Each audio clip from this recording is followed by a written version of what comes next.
Presidente, eu gostaria só do tempo de liderança primeiro, antes de falar, só para fazer um desagravo a todos os deputados que foram citados na sessão anterior. Então, só gostaria que antes de computar esse tempo, o pessoal ajustasse para o tempo de liderança do PSL.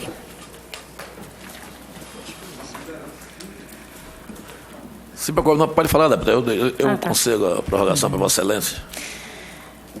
Presidente, gostaria de só começar fazendo desagravo a todos os deputados aqui que foram citados pela deputada Joyce Hasselmann na última reunião, porque ela classificou eu e mais 6, salvo engano, de outros deputados como deputados que faziam parte de uma milícia digital. No entanto, queria aqui fazer um desagravo a todos os deputados, porque, primeiro, que a gente vem demonstrando desde o início dessa CPMI que essa é uma narrativa criada não só pela oposição, como pela esquerda, que não aceita a vitória de Jair Messias Bolsonaro, mas também é uma narrativa que vem até de entidades internacionais que querem criar uma opinião pública global, que vem financiando certos checadores independentes mundo afora, e estão tentando adentrar com esse discurso de democratização das redes, mas, em verdade, querem cercear a liberdade de expressão do povo, que agora viu nessa nova plataforma de redes sociais uma janela realmente democrática e um ambiente realmente de liberdade de expressão plena. Como todos aqueles que têm sede pelo poder, não só nos âmbitos das nações, mas também internacionalmente, eles vêm criando essa narrativa, e essa narrativa adentrou no Brasil e agora está aqui, estamos em plena CPI, que tem por objetivo checar fake news, ou também colocar em xeque a própria eleição do presidente Bolsonaro, que foi maciçamente eleito pelo povo brasileiro, que, inclusive, como já salientamos também, pela primeira vez desde a nova República, não foi o estamento burocrático dos partidos de centro-esquerda que impuseram os candidatos a presidente, mas o próprio povo, por meio da liberdade nas redes, é que pôde levantar do baixo clero do Congresso Nacional um deputado que sentiu identidade e pôde alçá-lo, então, a presidente da República. 57 milhões de brasileiros que elegeram o nosso presidente. Então, infelizmente, muitas pessoas que embarcaram nessa onda, agora, por motivos N, que a gente não vai adentrar aqui em questões pessoais, até porque somos todos humanos e desentendimentos podem haver e inimizades podem serem criadas ao longo de uma caminhada, né? Mas, infelizmente, a deputada Joyce acabou entrando nessa narrativa e taxou eu e, dentre outros deputados, inclusive os que fazem parte dessa comissão, como milicianos. Como falamos aqui, todas as provas que foram trazidas são prints públicos que nada evidenciam. Inclusive, uma das narrativas que foi trazida pela referida deputada foi de que ela tentou apresentar um panorama dos seguidores do Twitter do presidente Jair Bolsonaro e do deputado Eduardo Bolsonaro. Segundo ela, seriam dados científicos advindo de um programa desenvolvido pela Universidade de Indiana, que, em tese, esses dados que ela trouxe teriam sido guiados por um perito.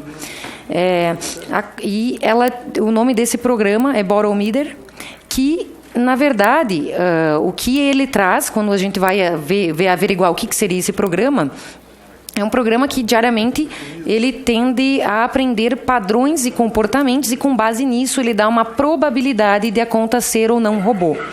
Apenas isso, uma probabilidade. E por que ele não diz peremptoriamente se a conta é ou não robô? Ora, justamente porque isso só é possível sendo auditado individualmente cada conta. Então, esse programa Borometer, ele esclarece ainda que, como os seus parâmetros são constantemente atualizados, a probabilidade que é exibida de uma conta ser robô ou não pode, inclusive, sofrer alterações. Inclusive, eu queria aqui desagravar a pessoa que foi acusada de ser um perfil robô, e aqui eu queria demonstrar isso, que é o Twitter do tal de Murilo Defante. Essa pessoa foi exposta aqui como se fosse um perfil robô, e logo na sequência, essa pessoa, que inclusive eu não conheço, mas que ele foi lá no Twitter dele, ele veio e publicou a própria identidade dele, Murilo Defante Gomes Silva, ou seja, a própria pessoa que em tese seria um robô veio e demonstrou ser uma pessoa, desmentindo então esse dado que foi trazido pela deputada na sessão passada.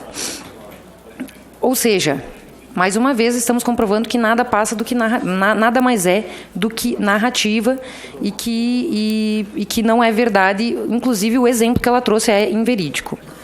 Ainda ela falou que cada hashtag subida artificialmente custaria em torno de R$20 mil. Ora, os robôs são algoritmos programados. Basta qualquer estudante de programação, se ele souber programar um algoritmo, ele pode criar quantos perfis de robôs ele quiser. O tempo livre dele livre permitir. Então, mesmo na hipótese da existência de robôs, que a gente não nega que existam robôs, essa atividade não é necessariamente remunerada. Agora, nada foi trazido de prova, evidência de que haveria essa remuneração, de como ela se daria, ou provas concretas disso. Portanto, e quanto mais que haveria dinheiro público envolvido. A gente sabe que na oposição, sim, em governos passados, a SECOM foi instrumentalizada muitas vezes para financiar blogueiros famosos. E por que a gente não investiga esse tipo de situação? Porque só o governo Bolsonaro, com base em narrativas, sem evidências, sem provas. Enfim, outra coisa interessante que eu queria até comentar, que eu não sei se é de conhecimento do público aqui, mas que até o deputado Felipe Barros, que está aqui ao lado, comentou, foi de que a deputada Joyce, ela teria dado um jantar na casa de um amigo-irmão, que ela disse que era irmão, depois ela falou aqui que era amigo-irmão, que é um tal de Roberto Bertoldo. Para quem não sabe, Roberto Bertoldo, basta buscar aqui nas notícias, pelo nome dele, ele teria grampeado o juiz federal Sérgio Moro em 2003, 2004, inclusive teria sido preventivamente preso em 2015 por conta do grampo ilegal que ele fez ao ministro Moro. Ora, também é muito estranho, né, que a deputada dê festas na casa de alguém, ainda mais sendo biógrafa do hoje ministro Sérgio Moro, aí uma das personalidades mais respeitadas do Brasil. Ademais, outra coisa que eu gostaria de chamar a atenção, só para a gente tentar manter um pouco da isenção dessa comissão, o que já passou, extrapolou todo o limite, mas, por fim, né, no meu tempo de liderança, gostaria só de... está no tempo de pergunta, já emendei, deputada. Gostaria só de salientar o seguinte...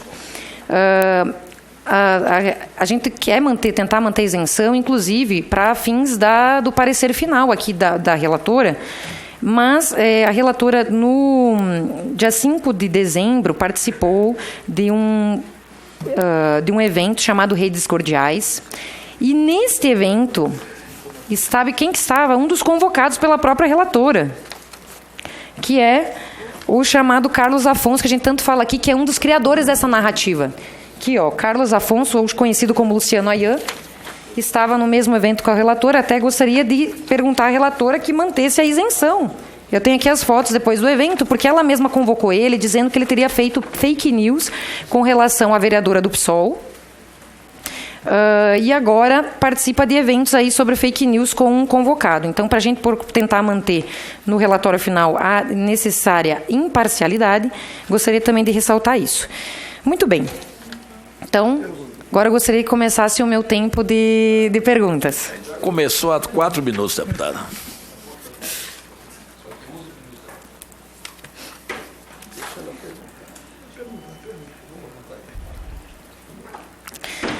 Muito bem. Cabe salientar aqui que, muitas vezes, essa comissão, desde o início, nós anunciamos que ela tem objeto indeterminado, que ela nem deveria existir porque não cumpriu os requisitos regimentais. Tentamos aí fazer ação judicial, inclusive, mas como ela já tomou uma proporção indevida, então cabe aqui esclarecer ao povo brasileiro que tem acompanhado essa CPMI sobre uma verdadeira... que vem naquela narrativa que eu trouxe no início da minha fala, no intuito de que o povo brasileiro, em várias consultas que já foram feitas, demonstra ser conservador. Só que, no entanto, como eu falei antes, infelizmente, os partidos que têm prevalecido são de centro-esquerda. O próprio PSDB passou a campanha inteira dizendo que o radicalismo não ia vencer as eleições. PSDB esse que tem uma linha considerada por nós que somos de direita, não extrema-direita, mas direita genuína, que até então estava sendo calada pelo governo anterior, onde a gente tinha uma verdadeira hegemonia em escolas, universidades, em toda a narrativa pública, de não poder passar uma visão de direita conservadora. E agora nós estamos tendo essa oportunidade. E o Bolsonaro, Olavo de Carvalho, filósofo, meu professor, inclusive, há mais de 10 anos, quebrou essa hegemonia de pensamento esquerdista vigente no Brasil. E hoje a gente está podendo falar livremente e já estão querendo nos calar novamente. Então, o próprio PSDB aqui, que estamos falando, passou dizendo que o radicalismo não ia vencer as eleições. Inclusive, a grande parte da filosofia do PSDB é, muitas vezes, pró-droga, pró-ideologia de gênero, muitas vezes pró-aborto também. A gente identifica como mais alinhado à esquerda. E que, inclusive, falaram que quando começasse a propaganda na TV, o Bolsonaro iria decair. Agora, após uma campanha mal sucedida, abraça uma narrativa de que o Bolsonaro é uma onda passageira, um ponto fora da curva de uma polarização histórica entre eles e o PT. Já começam a dizer, inclusive, que o PT está ajudando o Bolsonaro porque esse dá eco à polarização com o Bolsonaro e que mantém o país dividido. E isso consegue ser verdade, pois o PT não quer o PSDB no jogo, pois julga acertadamente que o PSDB teria o apoio do eleitorado do Bolsonaro em um segundo turno contra eles, podendo vencer mais facilmente. Ademais, o PSDB já começa a dizer também que o povo brasileiro não é assim, e que esses dois partidos não representam a maioria pacífica e moderada da população. É uma tese que tem tudo para ser falsa, ainda mais considerando a definição deles do que seja moderado, como eu falei anteriormente, de grande parte da filosofia do PSDB. Então, junto do PSDB, que eu estou tomando como exemplo aqui só dessa minha fala, tem a maior parte dos partidos de centro, que consideram que a onda Bolsonaro, que a gente chama, que nada mais é do que um levante da direita brasileira, que foi calada até então, até o advento da livre manifestação do pensamento por meio das redes, o pessoal acha que isso é uma onda passageira. Mas eu, como conservadora, liberal conservadora, acredito que, por ser grande parte do povo brasileiro liberal conservador também, é interessante que a gente comece a respeitar a maciça maioria da população brasileira que elegeu o presidente Bolsonaro. Bom, considerando isso, agora vou me reportar, dar boa tarde aqui ao senhor Paulo Marinho, né? Eu acho que a maioria das questões que o pessoal já levantou, a maior parte já meio que satisfez a grande parte do que eu tinha para perguntar, que o senhor já explicou anteriormente. Mas eu gostaria só de comentar com o senhor sobre uma entrevista que o senhor deu para o UOL, deixa eu ver aqui se foi o UOL, na qual o senhor é suplente do senador Flávio, correto? Correto. E aqui o senhor explica por quais motivos o senhor saiu do PSL. O senhor falou, me filiei ao PSL exclusivamente para poder disputar a eleição do Senado junto com o Flávio. E quando o governador Dória, depois da eleição, me chamou para reconstruir o partido, eu só poderia fazer isso filiado ao PSDB. Não houve qualquer problema. Foi uma decisão política minha. Minha decisão foi o reencontro com o meu projeto original. Confere essa resposta? Confere. Certo. Então, o senhor saiu e hoje está afiliado ao PSDB. Eu sou presidente do PSDB no Rio de Janeiro. Ok. Então, recentemente se filiou ao PSDB e é dirigente partidário no Rio de Janeiro, com a missão de organizar a legenda para o projeto. É uma missão também de reorganizar o PSDB para um futuro projeto presidencial aí do governo Dória? Gostaria de perguntar ao senhor Paulo Marinho. Pois não. O senhor considera que agora o senhor está alinhado? Senhor Paulo Marinho, o senhor considera que agora, ao migrar para o PSDB e ser o dirigente partidário, o senhor estaria mais vinculado a um projeto que teria mais a ver com o projeto Dória do que com o projeto Bolsonaro no atual momento? Deputada, na realidade eu vou dar um passo atrás. Em 2016, quando se ensaiou a candidatura do então prefeito João Dória à presidência da República, eu tentei criar um apoio no Rio de Janeiro para que o então prefeito João Dória pudesse se viabilizar internamente no PSDB para concorrer às eleições de 2018. E durante todo esse período de 2016, fizemos vários eventos no Rio de Janeiro em apoio à candidatura, à pré-candidatura do então prefeito João Dória à presidência da República. Final de 2017, meio de 2017, o próprio prefeito verificou que as condições internas do partido não iriam caminhar na direção da candidatura dele e ele decidiu, então, disputar a eleição para o governo de São Paulo. Nesse momento, pouco depois, eu fui procurado, novamente, eu já relatei isso aqui, para o meu amigo Gustavo Bebiano, me convidando para que ajudasse na candidatura do capitão Bolsonaro.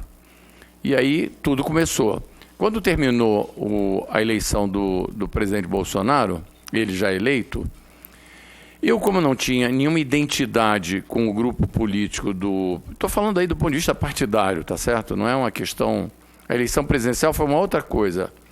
Ali era quem estava a favor do PT, quem estava a favor de que o PT, de haver uma mudança no comando do país depois que tantos anos que o PT governou. Enfim, e eu achei que aquilo era o melhor caminho para o Brasil. E aí fui convidado em fevereiro desse ano, pelo governador João Dória, para que eu ingressasse formalmente no PSDB e que eu assumisse a presidência do partido no Rio de Janeiro, que é uma unidade do PSDB que tem muito pouca representação, a ponto de não ter eleito um único deputado federal. Talvez seja o único estado do Brasil, devem ter outros, mas enfim, dos grandes estados do Brasil, que não trouxe para a Câmara de Deputados nenhum deputado federal eleito pelo PSDB. Então o PSDB do Rio de Janeiro é uma legenda que sofre por ausência total de pessoas com valores políticos eleitorais para comandar o partido. E ele me fez esse convite, e eu achei que esse convite era, enfim, o momento de eu retornar ao meu projeto originário, de apoiar, enfim, o PSDB, o novo PSDB, como o governador costuma chamar. E, obviamente, primeiro, o grande objetivo nosso é disputar as eleições para a prefeitura do ano que vem. O PSDB vai ter candidato e o PSDB provavelmente vai eleger o próximo prefeito do Rio de Janeiro. Nós vamos ganhar musculatura, nós vamos subir para o andar de cima da política do Estado do Rio de Janeiro. O Rio de Janeiro precisa, com máxima urgência, uma salvação. A cidade do Rio de Janeiro não vai resistir mais 4 anos de gestão como existe de hoje. Então eu estou nessa missão de reorganizar o partido e, por óbvio, que esta organização e esse trabalho eleitoral do ano que vem vai propiciar criar uma plataforma eleitoral que, em 22, vindo o governador João Dória candidato à presidência da República, que seria um processo, aliás, natural, eu tenho o Rio de Janeiro em condições de poder ajudar o próximo candidato do PSDB de forma como nunca aconteceu, porque, de fato, o Rio de Janeiro carece de valores dentro do PSDB. E eu estou fazendo esse esforço imenso, esse mutirão para trazer pessoas de fora da política para dentro do PSDB. Ok. O senhor tem consciência de que a senhora Rebeca Félix, coordenadora de conteúdo de mídias sociais do PSL, na campanha e que trabalhou na casa atribuída ao senhor, declarou em testemunho ao TSE que não presenciou o envio de fake news a partir da sua casa? Eu não tive acesso ao depoimento dela. Tem notícias correndo sobre isso também. Eu não tive acesso ao depoimento dela. Mas o senhor conheceu ela na campanha? Tal? Eu conheci, eu tive com ela umas 2, 3 vezes. Ela declarou que não teria qualquer fake news partido da sua casa durante a campanha. Mas isso eu também já declarei hoje aqui. Ok, não, só para confirmar. E, inclusive, o senhor não considera que ela seria a pessoa mais correta para declarar se houve ou não, já que ela é coordenadora de mídia? Não seria mais interessante direcionar essas perguntas que direcionaram ao senhor a própria Rebeca, que coordenou as mídias do PSL na campanha? Eu acho que sim, porque, afinal de contas, eu não tive nenhuma ingerência nessa área, então, provavelmente, ela teria muito mais autoridade para responder e a resposta dela já foi dada nesse depoimento. Ok, era isso, presidente. Muito obrigado. Você dá a palavra, deputado Rui Falcão, do PT de São Paulo.